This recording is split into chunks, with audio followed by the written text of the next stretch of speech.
I know, the addendums. I promise I'd do them to fill in any gaps for Bad Cop so that this topic can finally die.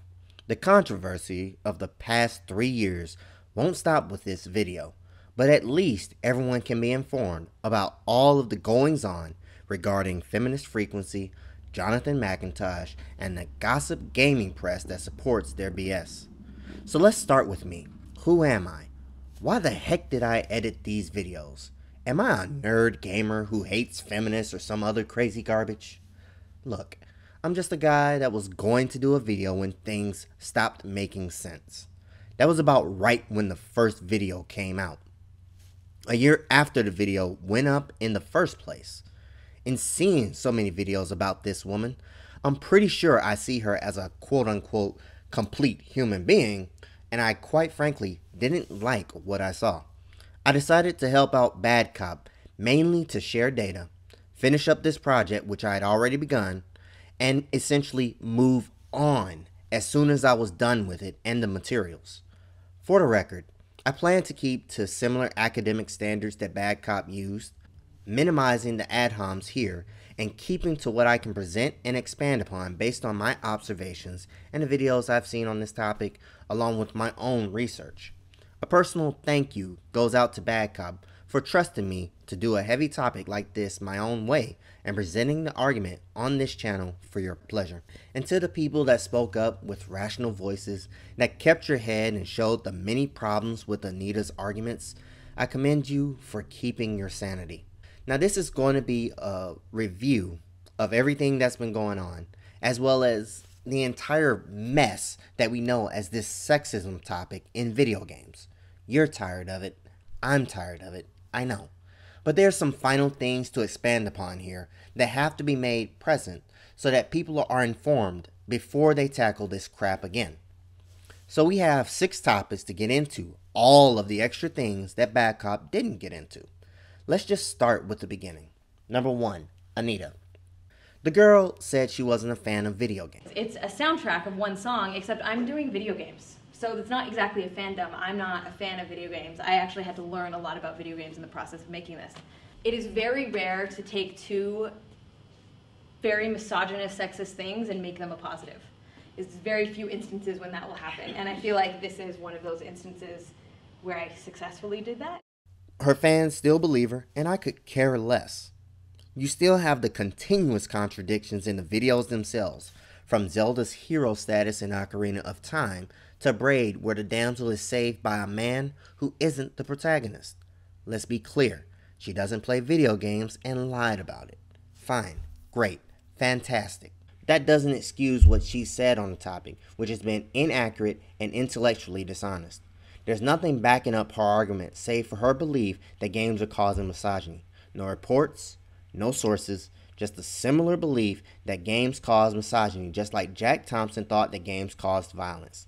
So having Anita being a laughingstock isn't the result of anyone but Anita's own argument being found to be lacking. Now for someone who wants to claim the title of pop culture critic, they seriously need a background in various forms of culture to be an effective critic.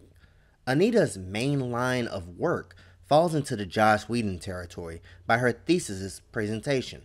I still recommend instigative journalism's discussion on her thesis, but for me, a fan of Firefly who enjoyed the struggles of Zoe Washburn and her husband, while also being a tough soldier, made her just as intriguing as Inara, the companion of the ship, or Kaylee, the heart of the crew. Yes, I'm part of the Brown Army here, and it annoys me. Someone can't see the show for what it is while projecting what she wants in the captain of Star Trek, another character that she criticized poorly. Even then, she knows about Zoe's husband, as shown by her own Vimeo promo, where people remix Zoe as a strong female character.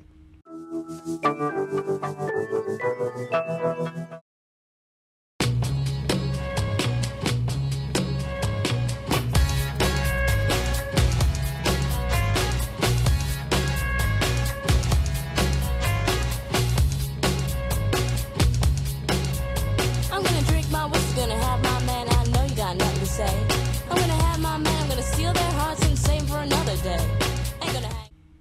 So the contradictions of characters seems to have been there for quite some time. This expands into merely looking at characters through her shallow sociological lens that doesn't present much in the form of analytical review.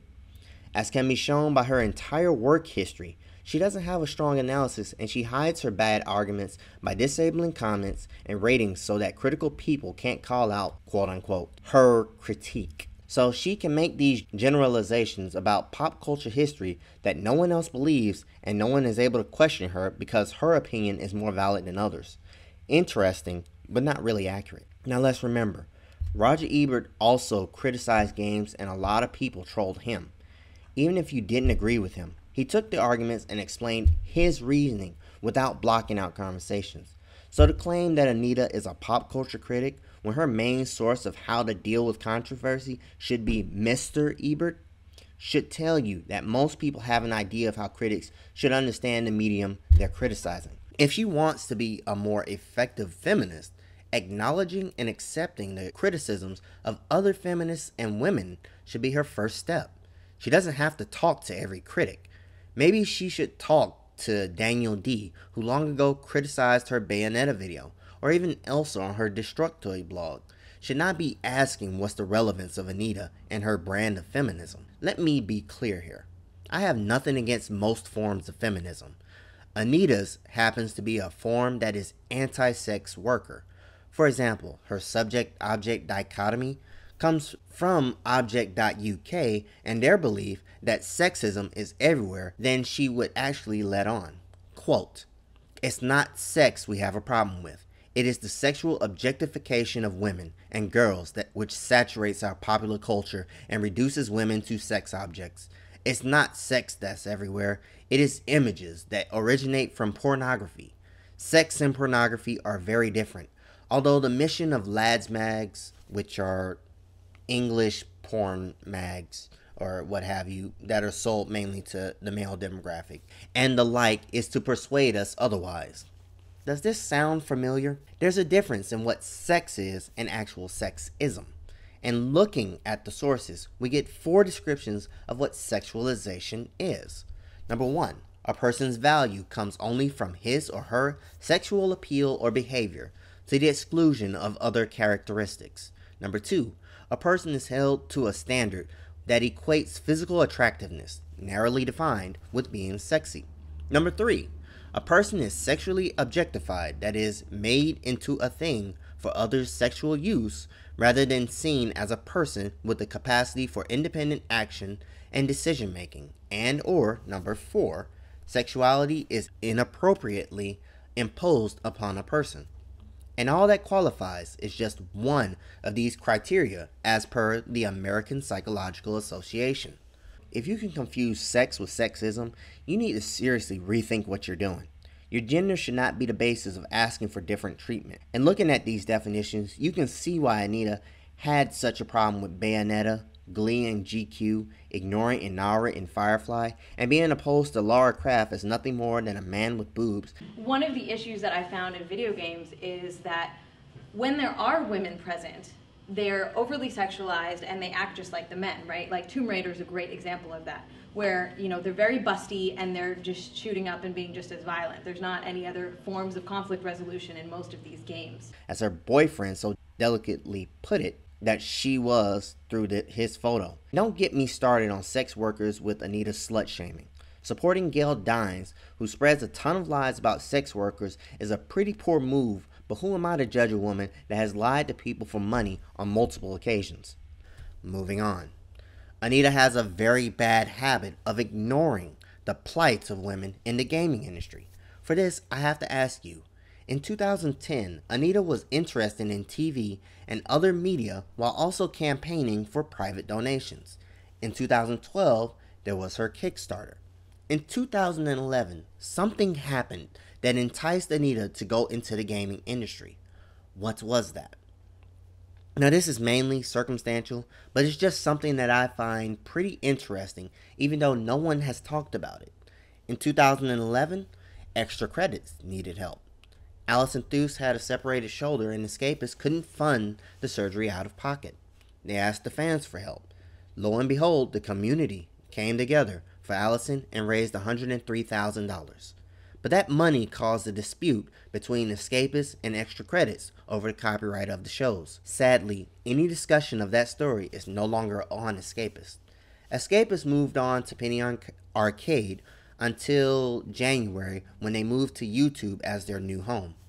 Now, why do I tell you this story? Allison now has a job with Riot Games, while also being the damsel, which the community helped save her and gave EC money to help with her surgery. Does this sound like a misogynistic group of individuals to you? Let's fast forward to 2012. May 17th, Anita began her Kickstarter. June 4th, her video went up, and she received a negative response.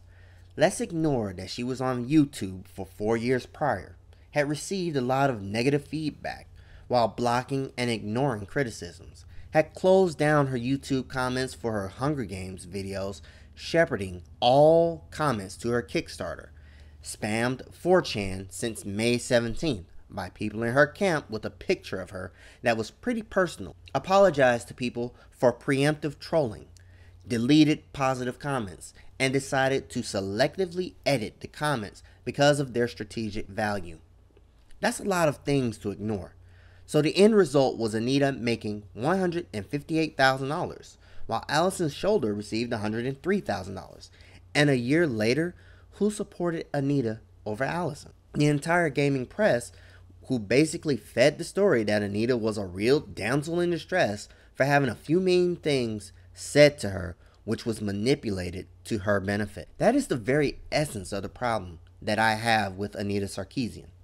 Any woman that has a positive story is of the opposition, and it's amazing that so many women who have different perspectives are people that are ignored for this idea that most male gamers are misogynist trolls. Compare these two stories and compare these two damsels. Who would you support more and why?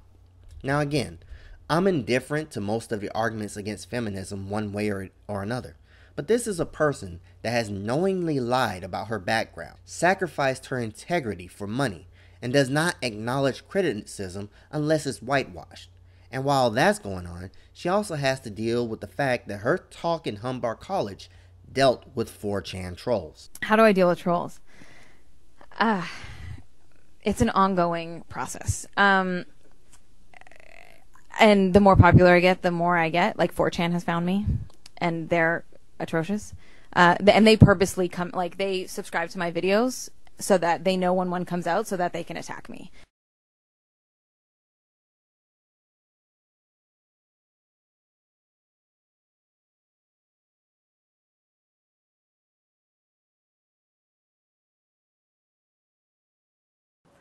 They also have a home base where they coordinate their raids and work together and communicate. And this usually takes place on largely unmoderated, largely anonymous message boards and forums.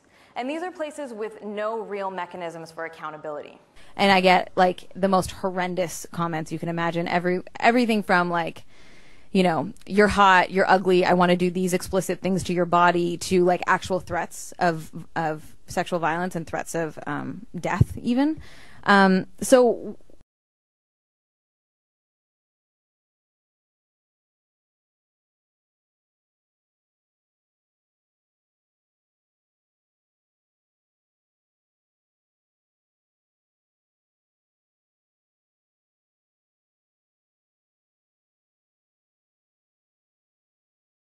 one of the ways that I deal with this, one, I'm going to do a research study about harassment that women face on YouTube as a way to funnel my anger and frustration at this.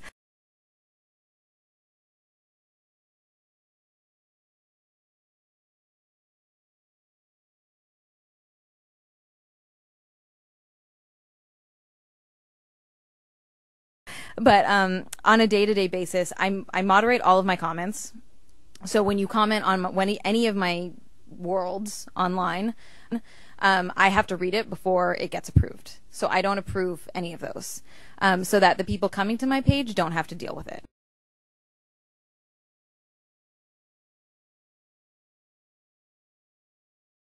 I have people that support me and that I can like vent to. Or sometimes I'll get together with a friend and read them together because it can get really overwhelming at times. I'm kind of used to it at this point, which is sad, and like it doesn't no way means that it's acceptable, but I just sort of ignore them as they come through. Sometimes there are moments that are worse than other moments. My final point on Anita, her research, is essentially a condemnation of escapists as a biased entity for not helping Allison, for supporting Anita in a similar way, and essentially deleting any evidence of wrongdoing for their own purposes. What can be said is that the backers were the ones doing the research. So again, what was that money for? People know about the Let's Play footage, the equipment wasn't updated, the games were not played due to the multiple errors, and her backers are the ones doing the heavy lifting of finding the games and finding the scenes. This was actually in a thread on Escapist, but that thread has since been deleted, even though it's referenced quite a lot. When it was discovered that Anita wasn't a gamer, down went the thread. Essentially, this tells you a lot about escapists and what they want out of people. They want to be able to control the message, and when they lose that, they decide to delete all evidence of their wrongdoings and pretend that nothing happened. The integrity questions of Anita are ignored to say that she's a princess that can do no wrong. Moving on to part 2, Johnathon McIntosh. What can I say about this person? He's the one that seems the closest to object through his London trips, as well as what he says on Twitter by stating how sexism is everywhere. From what can be observed, he likes to make viral videos that sit down to support his agenda.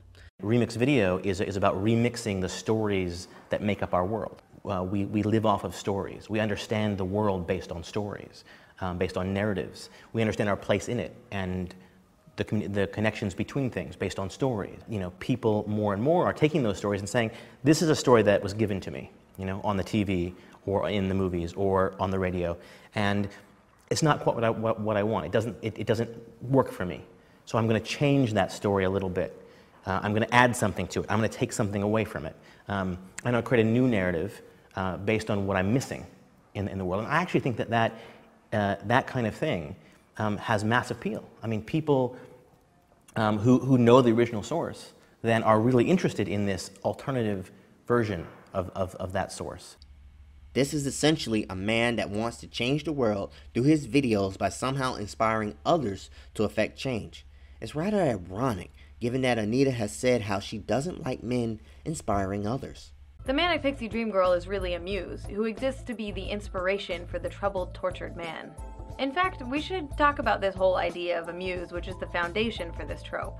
For centuries, male filmmakers, writers, painters, artists of all kinds have often cited women as the inspiration for their brilliant masterpieces. I swear, if I hear one more story like this, I'm going to scream. Or puke. Or both. Women are not here for men's inspiration or celebration or whatever else. We are musicians and artists and writers with our own brilliant and creative endeavors. But you wouldn't know that from the Manic Pixie Dream Girl trope. Needless to say, the Manic Pixie, not so great for women's representations. So Hollywood writers, let me remind you that women are not here for your inspiration, celebration, or to coax you out of your troubles. First, I'm going to show you what a woman in the industry has to say about preachers. I came from parents that had money, and I had the perfect childhood, and I went to USC, and it was a dream childhood. Although Oddworld Abe's Odyssey is essentially an action game, it's built upon many beliefs that inspire Sherry and Lorne, with subtle and delicate messages like environmentalism, mysticism, and anti-commercialism. Nobody wants to be preached to. You get up on a platform and tell people how the world should be, and they'll walk away. My name is Elf. But if you can grab their attention with irony and humor, can I share now? Then you've grabbed them. Yes, Sherry just schooled Johnathon on how to garner people's attention. Oh, and before I forget, A vidder named Sloan made one of my favorite things ever, which I've probably seen about 26 times. The new Star Trek movie that just came out, how many of you have seen that? Right. I'm a Trekkie, but there's different kinds of Trekkies, and it's a whole thing. I didn't like it. Other people did. We had this whole thing. Anyway, one of the things that was missing was female characters. So you had all of these dudes, good-looking dudes, but lots of dudes, on the screen doing all this stuff. And Uhura is the one woman.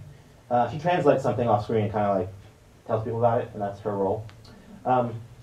Which you think that you could make up a bit of a more exciting role for her. Anyway, so Sloane took the movie and she took the song, she put them together to make a point about that movie.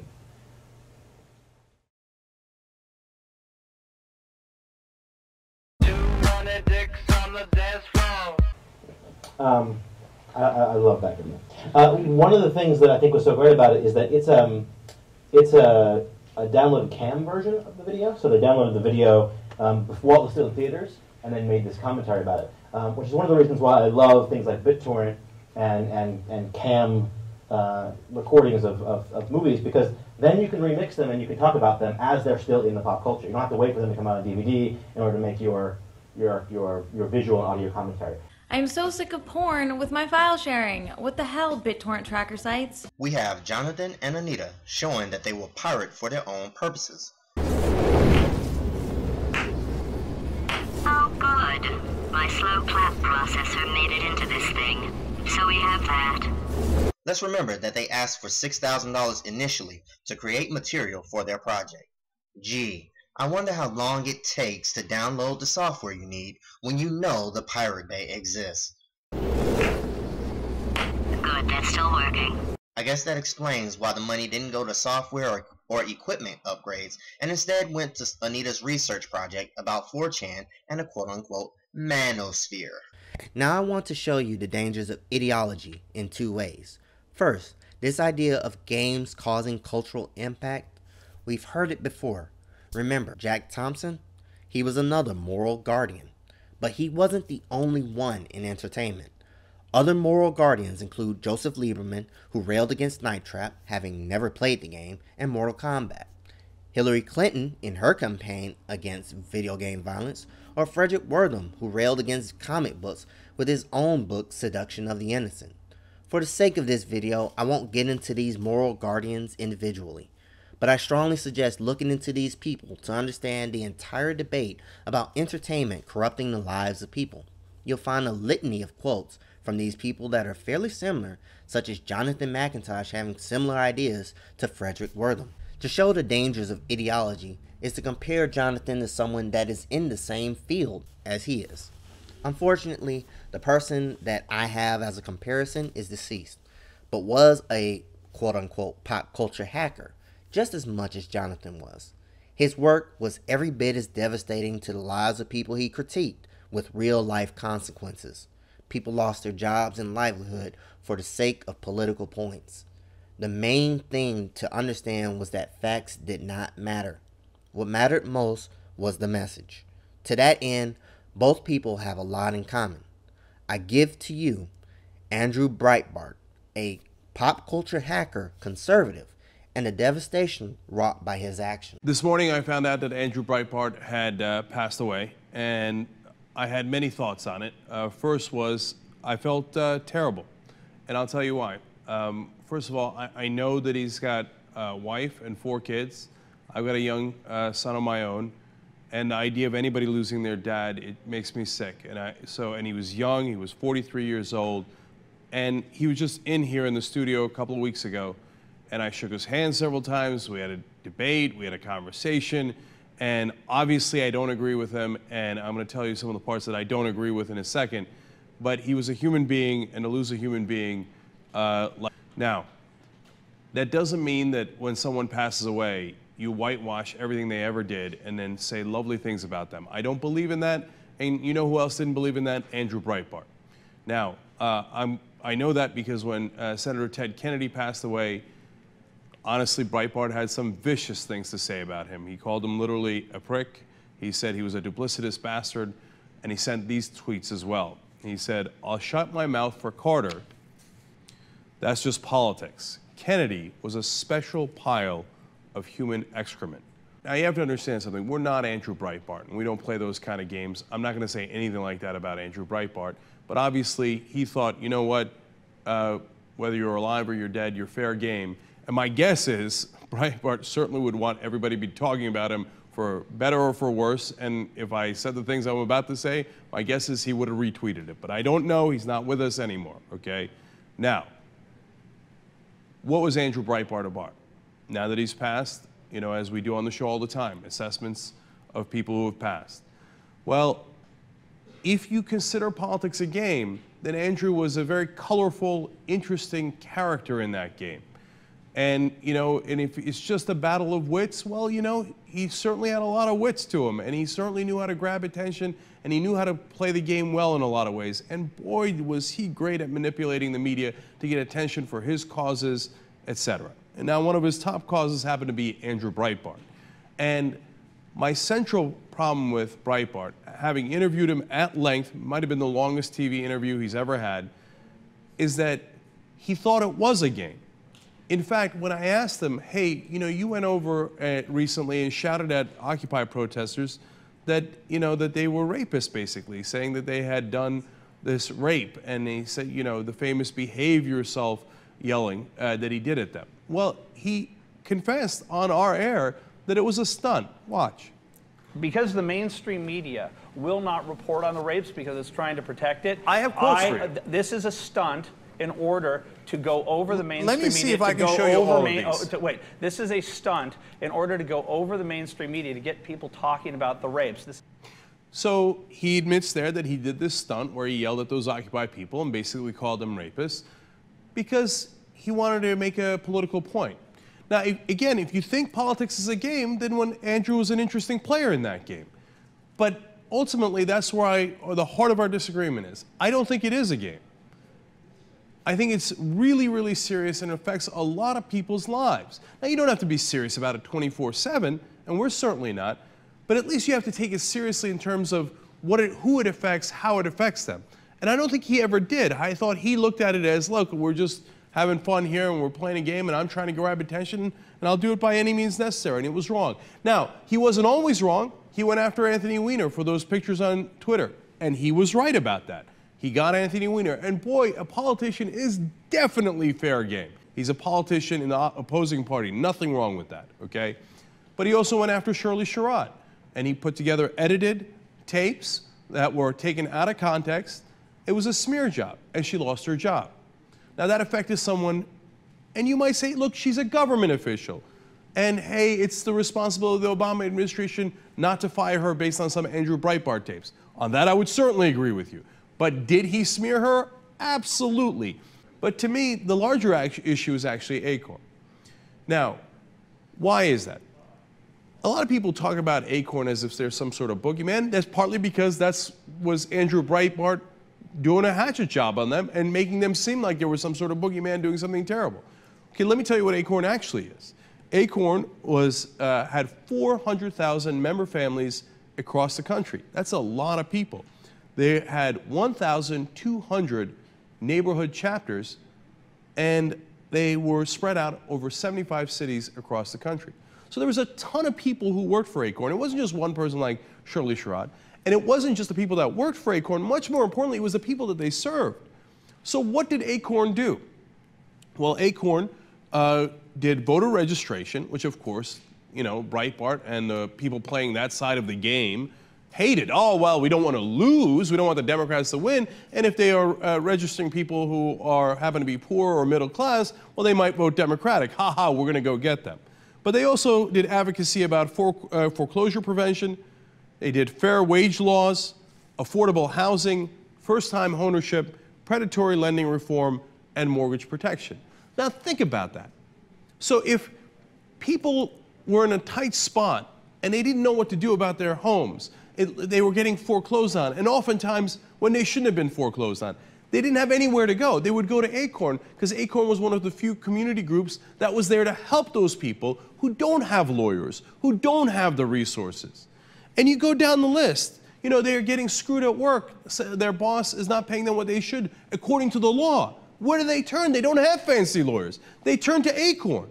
All those people, hundreds of thousands of people, were being helped by this group.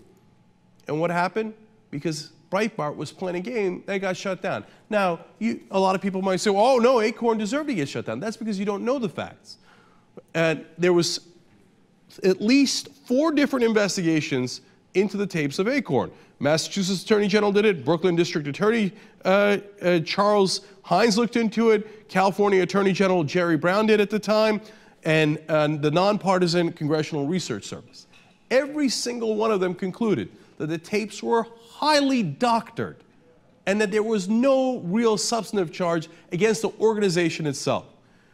In fact, everybody talks about, oh my God, he came in a pimp outfit, and then they talked about child prostitution, and it seemed like Acorn was giving them advice. First of all, Acorn wasn't.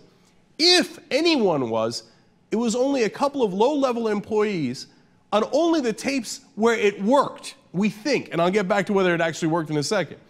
All the ones where they tried and it didn't work, all the different low-level employees said no, they didn't show those tapes. In fact, this is the really interesting part. Turns out that when asked, hey, wait a minute, let's make sure that we got this story right. Can you give us all the tapes? They wouldn't do it. The only reason we got the full tapes is because it was a crime in the state of California to violate someone's privacy by taping them without permission. So at the time, Attorney General Jerry Brown said, look, I'm going to convict you on this, so unless you turn over the tapes. So they did a plea deal, turned over the tapes. Not only did they find out that they edited the tapes so it appeared that he came in a pimp outfit when in fact he did not. So he would walk in a pimp outfit outside, and then they would cut to the tape where he's inside, but he never actually walked in that outfit. Okay? So that was enormously misleading, but it gets worse. In some portions of the tape, they took out the original audio from the video section and they put in a different audio. So that all these investigators came to the conclusion, we don't even know what questions the Acorn employees that he was talking to was answering, because they doctored the audio and the video so that it didn't match. This was a pure hatchet job. The rest of the media should be absolutely embarrassed that they covered it as legitimate. And what happened to Acorn? Because the Democrats are cowards and didn't fight back, and because the Republicans love stuff like this, they pressed on and they pressed on until they got the federal funding pulled. When the federal funding was pulled, they didn't have enough funding overall to be able to continue, and they shut it down. So all those poor people in those communities, hundreds of thousands of people, when they need help with their house, they need help because they're being screwed over at work, or they need to have a voice in the community and be able to vote, they won't be able to do it because Andrew Breitbart thought it was a fun game to play. So as much as, even when I saw that tape of him here, I felt so bad that this young guy passed away, a guy that I knew.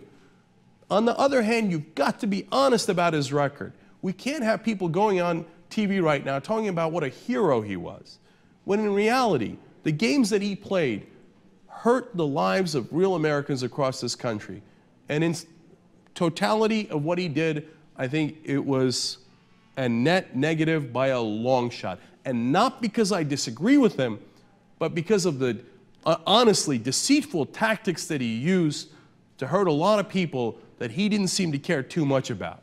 Because of ideology, Andrew Breitbart destroyed the life of Shirley Sherrod for political points, as well as destroying Acorn, which was created to help poorer civilians. This is the danger of someone who works towards an agenda. What does this say about Johnathon McIntosh?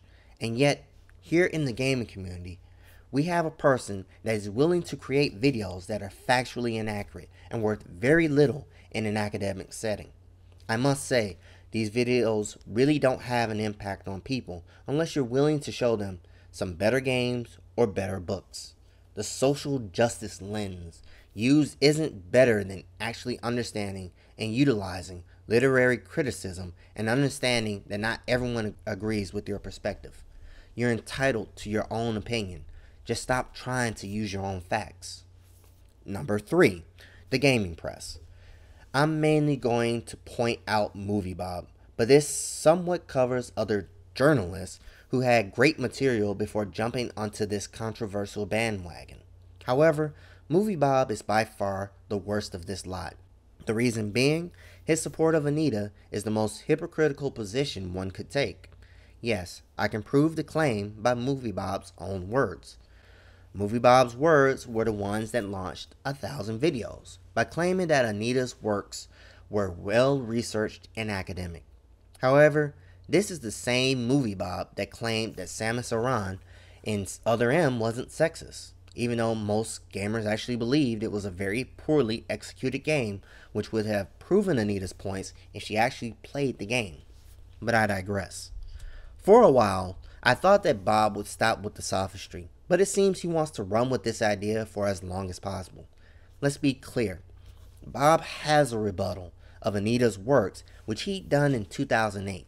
Let me play it for you, and you look at his work for yourself. Depending on who you ask, it goes something like this.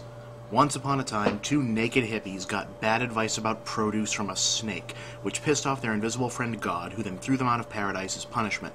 For whatever reason, this was somehow adjudged to be more the fault of the lady than of the fellow, so womankind got saddled with additional sentences of childbirth being painful, and having to occupy a largely subservient role in society until the end of time. Or, once upon the same time, but in a place slightly more likely to approximate the real world, there was some business about worshipping the birth cycle, a great goddess, and usurping of power by males, and a replacement of feminine religions with an ongoing succession of masculine deities. Either way, around the 20th century, modern culture had an epiphany that it had been treating its female half shitty all this time, opted to make amends, and things generally got better for everyone. Yes, better for everyone, no matter what this has to say on the matter. The above-mentioned push to make women equal members of society started out as a movement simply called suffrage, which gradually morphed into women's liberation until it finally reached a weaponized form known as feminism. There's always a danger inherent, you see, whenever a movement for social change goes from, calculated, methodical advocacy to fighting, because fighting carries with it a visceral element that can either be intensely useful, but also hard to turn off. Kind of like, say, after the big bads, the movement had to go nuclear to take out in the first place, get vanquished, and then you're left with nothing to do. Thus, in the same way that Dr. King's noble struggle against genuine evil of racism tragically morphed into the trivial, opportunistic race-baiting of Al Sharpton, the modern feminist movement is still spoiling for a fight, but now has no more dragons to slay. And it's largely turned its attention from advocating equality to carping about negative role models in popular culture, with video games as the usual popular target. The general complaint is usually split up into two related accusations of objectification, namely that strong female role models aren't properly represented in the medium, and that instead female characters in video games are either objects of sexual eye candy or objects of property to be liberated from bad guys by good guys. For now, let's concentrate on the damsels in distress. You know what, though? Before we go further with this, there's a big elephant in the room that really needs to be addressed. Please listen carefully. Video games come from Japan. Yes, I know, that's not always, and at this point it's far less of a monopoly, but the fact remains. The modern era of narrative, character-oriented gaming began in Japan and still draws a massive amount of its inspiration and overall DNA from the culture of the land of the rising sun. It's kind of the same way that baseball will always be fundamentally American no matter how, where, or by whom it's played. What this means is that any discussion by a Westerner like me of something like sexual politics in gaming is going to be a bit wonky, as it's attempting to impose Western socio-political concepts into a medium that is often at its core Eastern and thus informed by a different set of socio-political concepts altogether, which is a long way of saying, look, some things in games don't have explanations, they're just odd, because Japan is odd and the two are completely inseparable to this day. So then, to the damsels in distress. Here's the complaint. Video games are sexist because the women are always helpless princesses waiting to be saved by men. And yes, I know, that's basically bullshit, as even the greenest gamer can attest that modern game heroines are all over the medium, kicking ass with their inhumanly shapely legs, knocking out evil with their gravity-defying tits, and pausing only to play volleyball, pole dance, and experiment sexually with one another, but you and I both know that's not going to help this particular argument. Meanwhile, here's the young lady who tends to get strung up and set afire like a frilly pink effigy whenever this concept comes up. Princess Peach Toadstool, sovereign ruler of the Mushroom Kingdom, ally and beloved of the Super Mario Brothers, early heartbreak of Nintendo generation males, and, this would be the tricky part, recurring kidnap victim. In and of itself, Peach's tendency to wind up locked in a tall tower waiting for a noble hero on a valiant steed to come to her rescue is a fairly innocuous repetition of a classic storytelling archetype going back for eons, but the fact is, Super Mario Bros. Remains the Rosetta Stone of narrative video gaming, and part of that has meant that Save the Princess remains a recurring element in which, in the eyes of feminists, represents a prolonging of dated patriarchal gender roles. Frankly, yeah, guys, they kinda got a point.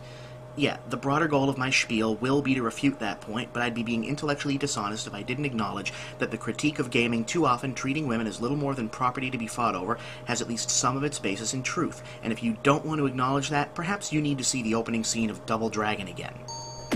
Yeah. So you can kind of see where folks might see that as kind of troubling. So let's have a brief moment of humility and introspection and admit that yes, as far as sexism is concerned, gaming, along with the rest of our culture, has a ways to go yet. Admitted, agreed, done. And yet, the same way aforementioned intellectual honesty that compels me to that admission also compels me to the defense of Her Majesty the Lady Peach. So here goes. In at least more than half of the Mario games, the action is driven by Bowser hatching some nefarious scheme which involves to some capacity the abduction and imprisonment of Princess Peach. That much is not in dispute. But perhaps the commonly accepted notion of this as a mere rehashing of the heroic journey ought to be. After all, we oughtn't forget that Peach was fighting by Mario's side on the field of battle as early as Super Mario Bros. 2 and just did the rescuing herself in Super Princess Peach. But that's slightly off topic. Firstly, one must note that the sexual connotations usually implicit in damsel-in-distress mythology doesn't tend to pop up much in the decidedly E-rated worlds of Shigeru Miyamoto's Mario or Zelda games. In fact, Bowser only ever seems to have romantic designs on Peach in the Paper Mario spin-off games, and often enough then he's the unwitting pawn of greater malevolent forces. The rest of the time, the kidnappings are either political power plays or simply attempts to fuck around with Mario. Speaking of Mario and fucking around, so far as anyone can tell, Peach's relationship with the hero of the series is as chaste as her relationship with the villain. The traditional knight-princess-knave archetype that Peach is accused of abetting tends to involve the knave snatching the princess for purposes up to and including rape, and the knight having to save both her and her precious virginity for himself. But with Peach and her spiritual sister Zelda, sex seems to be the furthest thing from the bad guys' minds. In these stories, capturing the princess means capturing a vaguely defined sense of great power and influence, making them somewhat closer to oracles or pagan priestesses than the imperiled virgins of fairy tale lore. In fact, what broader story there is to the Mario games would seem to imply that it's Peach who's Bowser's ultimate mortal enemy, as opposed to Mario who enters the story when the war between the Mushroom People and the Koopas is already raging.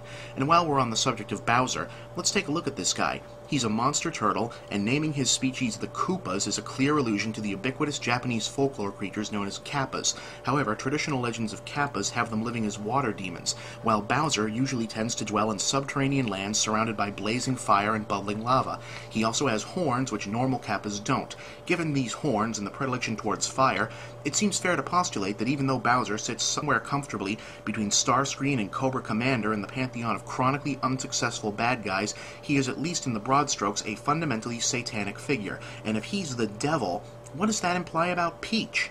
Now we're getting somewhere. In the newest full Mario installment, Super Mario Galaxy, we're given our first exploration of what would seem to constitute the theology of the Mushroom Kingdom. We learn that the Mushroom Kingdom throws itself a huge ceremonial bash once every 100 years around the appearance of a comet which seems to hold great spiritual significance for them.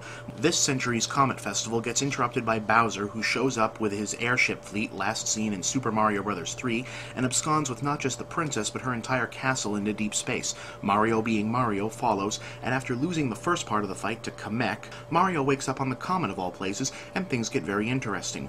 Mario discovers that the comet is actually a starship observatory recently relieved of its power source by you-know-who. And he meets its overseer, an enigmatic woman named Rosalina, who over the course of the game reveals herself to be one of the most fascinating female characters to come out of a mainstream video game series in some time. Seemingly immortal, Rosalina maintains the Comet Observatory as both a roving watchtower of the universe and as a nursery for the Lumas, a race of alarmingly adorable baby stars. In short order, we learn that when Lumas reach adulthood, they mature into suns, planets, galaxies, what have you. But until then, as babies, they depend on Rosalina entirely for food, shelter, and nurture, and all call her their mama. Get it? She lives in space, she pilots a celestial object that even the simple mushroom people identify with the arrival of a high holy day, and she literally raises the components of the universe from birth to adulthood. She's the mother of the entire fucking galaxy, aka God. So then, the same world that gets blamed with setting feminism back decades or more, here offers up a vision of a supreme being that's both female and a mother figure, complete with creation itself reimagined as an act of maternal nurture rather than a macho construction project. Makes you think, no? This isn't to suggest that the fairer sex should cease crying foul when it sees itself getting a raw deal, though I would suggest that they take the time to look a little closer at the targets of their ire. Peach and Zelda and their ilk might seem like throwbacks to the bad old days of frilly pink subservience, but a deeper look suggests that that might be selling them very short. Yeah, Peach definitely looks like she'll be more comfortable throwing a tea party than a touchdown pass, but to suggest that this makes her inherently weak strikes me as a backward-sliding argument at best. After all, if you're going to broadly declare that a character character's girlishness is somehow a weak trait in and of itself, regardless of context or the tone and personality of the character, don't you run the risk of sending young women the equally negative message that the only way for a woman to be strong is for her to be a man? Ladies, I'm not trying to tell you what to think, just that I don't really believe that's the sentiment that Susan B. Anthony had in mind. Just, think about it. So when people were expecting Bob to actually critique Anita, that was what they were expecting. Instead, Bob raised the controversy bar so that he can make money. Yes, that can be proven too.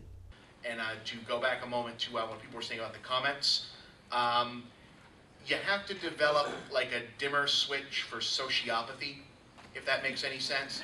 You kind of have, because the instinct is to care what people have to say, because we're designed to. But if you can, have a little switch in your head that flips to stop regarding people on the internet as being people, when you need is to just, the worst thing you can do is look down in the comments and imagine that these are actual people.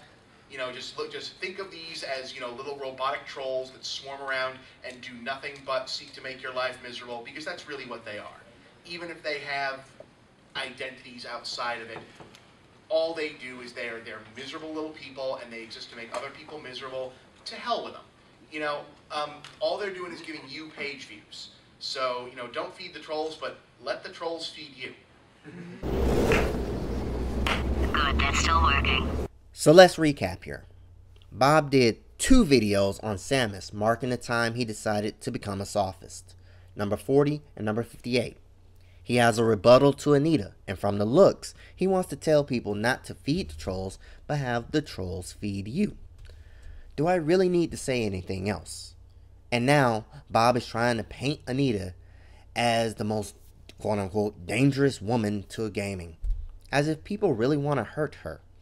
No, what people were complaining about was that they wanted honesty, competence, and integrity. Instead, they got Anita, who actually endorses segregated busing. Women's only passenger cars have been introduced in many other places such as Egypt, Taiwan, Brazil, and Mexico. And frankly, I'm surprised we don't have them in the US because the levels of harassment that women face here as well. Harassment is at such epidemic levels that they've even put up advertising campaigns and public service announcements in the Japanese subways. While there's action being taken to try to curb this behavior, such as the women-only passenger cars and the public service announcements, right next door is this Bayonetta ad that is encouraging this predatory behavior. Do I seriously need to say anything about the misogyny on the part of Anita, as well as putting your lot in with something similar to the concept of separate but equal civil rights? Good, that's still working. I'll just move on to the next part instead.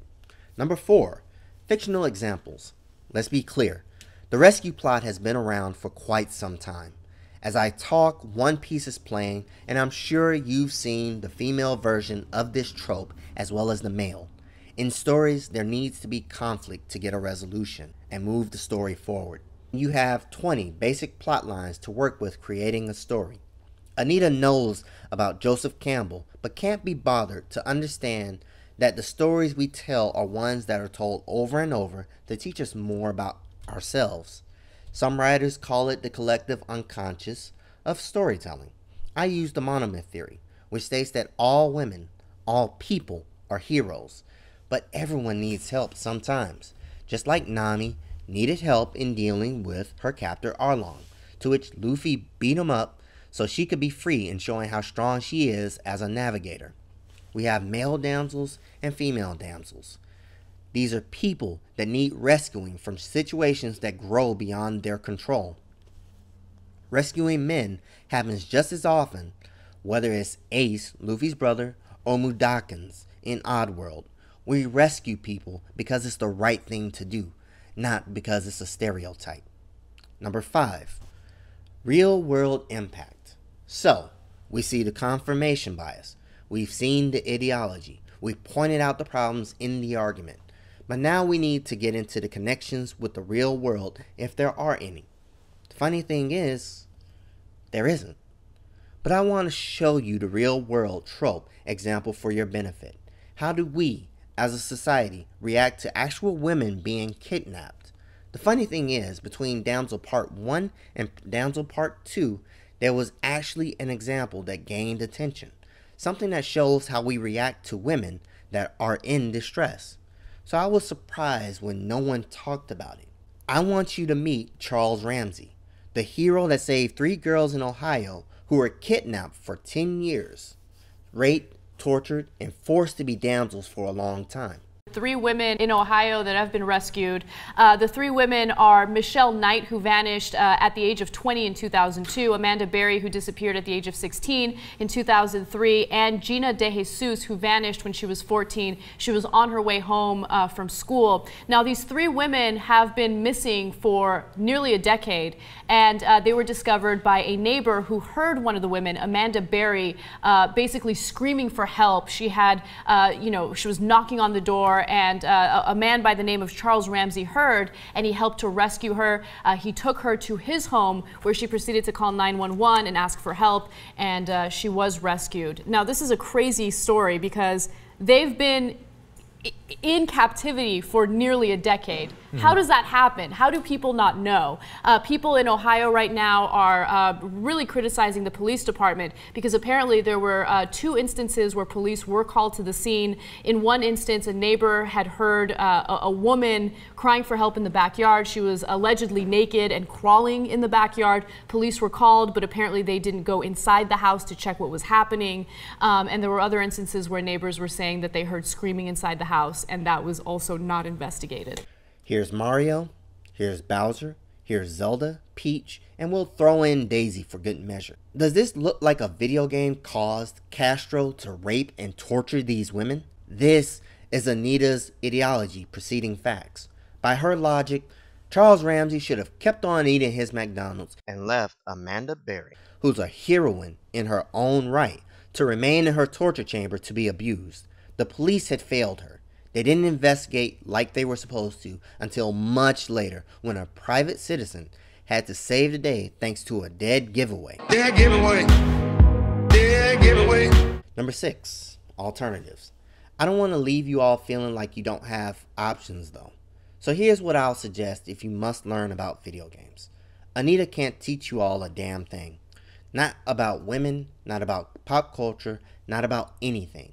If you want to see about the various aspects of entertainment, Extra Credits is a great source for opening discussion. Mr. B-Tongue is great about literary criticism, and his video on genre versus literature is far better. If you want to learn about developers, I recommend the book All Your Base Are Belong to Us by Harold Goldberg. Move away from these sites that are merely about what publishers want from you.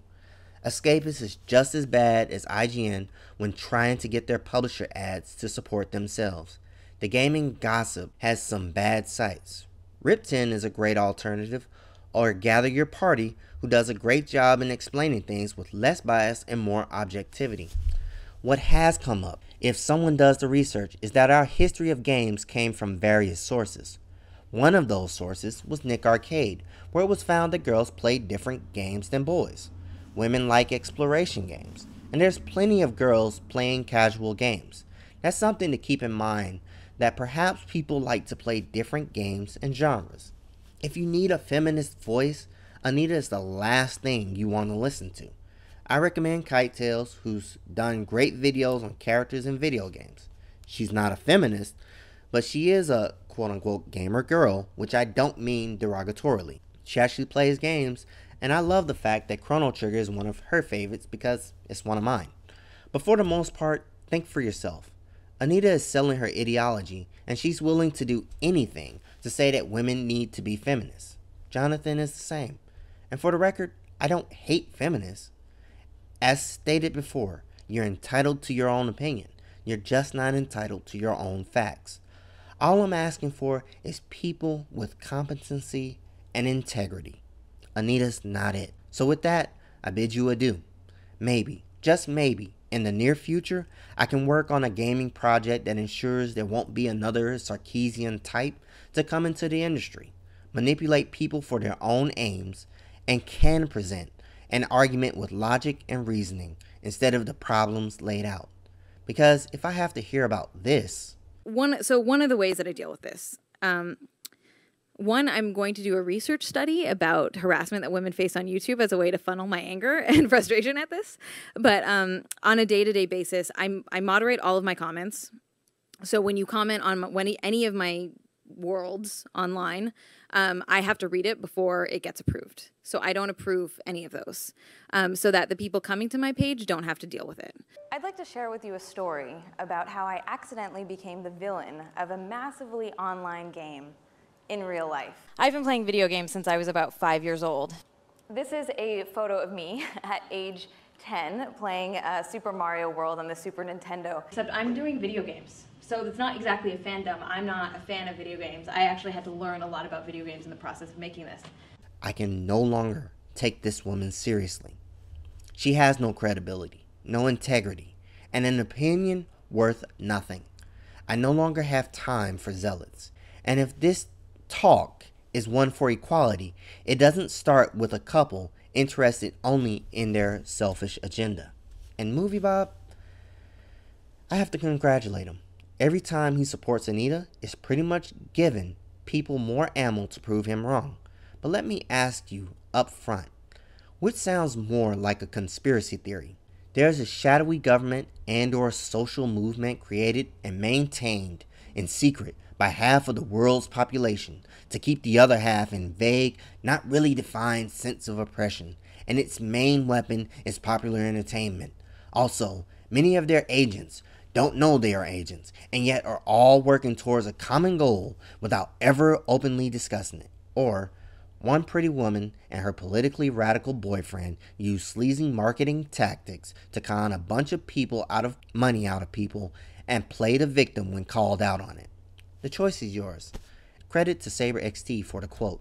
And that's everything that I have to say in regards to Anita Sarkeesian. And this is my final conclusion with no actual script in front of me, just something to sit here and say. I struggled a long time with this video because the fact is there was a lot of things that I finally had to say, especially with everything that was going on for the last 2 years. For me, looking into just these two and how people can be misguided for money, agenda, whatever you want to say, that's something that I found to be quite disappointing. Our journalists should have sat here and spoken up. They should have sat here and just began to question.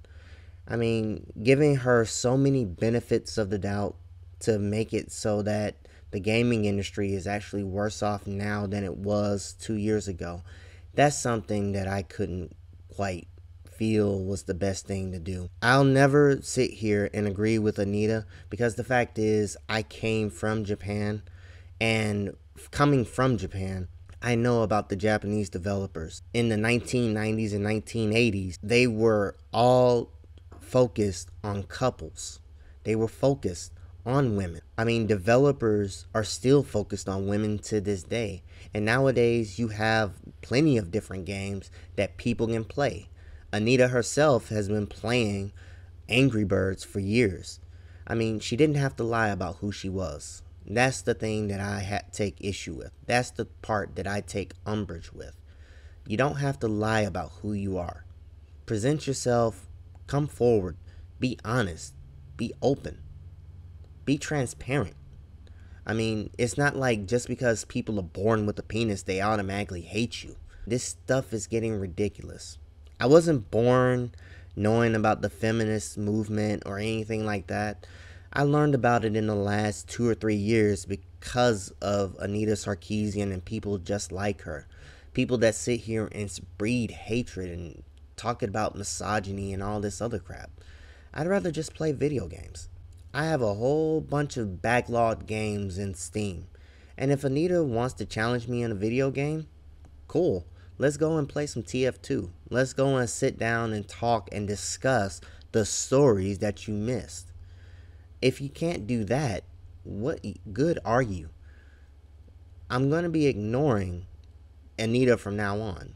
I'm going to be ignoring most of the crap that has been going through this thing because it's not worth our time. It's not worth our time to sit here and deal with a woman or a man who only wants attention for themselves and believes that they are a power unto themselves. It's kind of sad that so many people left wing, right wing, whatever you want to say, sit here and actually believe all this crap that is spewing from the journalist's mouth. No, 4chan does not represent all gamers. Anita doesn't represent all women. So let's stop making those comparisons. I don't have to hate Anita. I just have to be very critical of what she says, and I can at least do that. If you want to be an Ian Miles Chung, if you want to be a John Walker, if you want to sit here and say that you're going to protect the industry or whatever else and preach from a high ground of morality, I have no use for you. I won't be visiting those type of sites.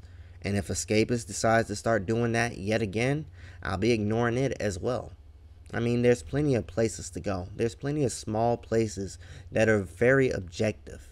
And that's something that we need a lot more. Objective-based journalism. That's why I honestly support Dangerous Analysis with hackboiler.net, as well as Cheshire Cat Studios, and how they've approached it by both talking about some of the good things she has to say, some of the bad things she has to say, and basically at least letting me present my case, you know, on their forums when it was active and open. But of course, I mean, the forums are down now, and nowadays they've changed their site, and I'd love to support them with the new site. So for me, I mean, this is a new start, a new beginning. Maybe I can go back to talking about technology. I haven't done it in 2 years. I can go back and talk about piracy. I have a promise that I have to keep with someone in regards to talking about, you know, fetishes and things like that. Talking about sexuality. I mean, it's plenty of things to explore. And objectification of women and all this other nonsense. This was introduced into gaming. It wasn't there to begin with. People play the games, they enjoy the gameplay. The stories usually come and they're mainly disposable. Gaming Goose did a great video that I've watched recently, and I hope that a lot more people can look at my playlist and see those types of reactions. And something that I do want to get into right here, right now, in regards to free speech. It goes both ways. I'm kind of tired of people sitting here and attacking War Corps over and over and over again. It's not that I'm against him or for him. I mean, I'm no longer subscribed to him. But the very fact is, I may not like what he has to say, but just like Anita, he has the right to say it. Let the guy defend himself. Stop trying to treat him as if he represents all video gamers. He represents himself just like anybody else. And if you want to sit here and say, well, you're angry and upset over the fact that he can sit here and make rude comments about Anita, he's free to do so. And he'll take the heat for it, just like as he's always done. But to say that Anita should get a free pass for everything that she's done, everything that's been presented in this hour-long discussion, I have a problem with that. I have an issue with that. No one is supposed to be special. We're supposed to be asking for equality, correct?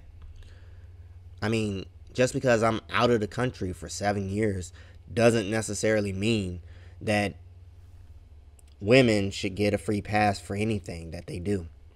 Neither should Jonathan. I mean, they're passing all this nonsense around, taking things out of context when they have nothing to offer. This whole topic is done. This whole topic is kaput. Let's let it end. It's 2014. There are many new games. Some of them will have rescue plots. Some of them will have damsels in distress, man or woman. Some of them will have missed male characters to complain about. Some of them will be plenty of things. And down in the underbar, I'll go ahead and I'll show you exactly Anita's plan of work, so that way everybody can understand what is going on and what, her old work is. So that way everyone is on the same page. Her Kickstarter was the same rehashed crap that she'd done for 4 years. We haven't learned anything new. It's time to progress and move the industry forward. We don't need someone who has an agenda similar to Jack Thompson. That's just my thoughts. Take care, YouTube.